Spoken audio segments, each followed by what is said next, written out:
საქართველოს განათლებისა და რეგიონული განვითარების მინისტრებმა სამუშაო შეხვედრა გამართეს, სადაც სკოლების ინფრასტრუქტურის განვითარებასთან დაკავშირებული საკითხები განიხილეს. თბილისის საკრებულოში გამართულ შეხვედრას საკრებულოს თავმჯდომარე, დედაქალაქის ვიცე-მერი და ადგილობრივი მუნიციპალიტეტების წარმომადგენლები ესწრებოდნენ. შეხვედრაზე იმსჯელეს საგანმანათლებლო და სამეცნიერო ინფრასტრუქტურის განვითარების სააგენტოს მხრიდან ადგილობრივი მუნიციპალიტეტებისთვის იმ უფლებამოსილების დელეგირებაზე, რომელიც საგანმანათლებლო ინფრასტრუქტურის გაუმჯობესების მიზნით სკოლების ნაწილობრივ რეაბილიტაციას შეეხება.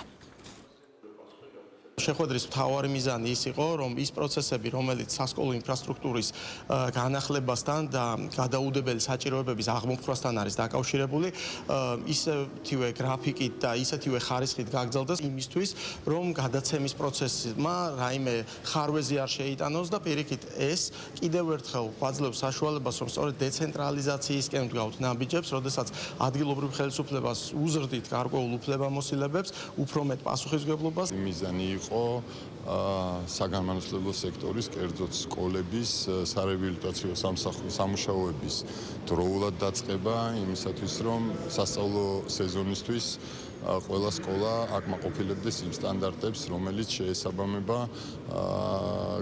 საგანმანათლებლო პროცესისთვის სავალდებულო ნორმებს.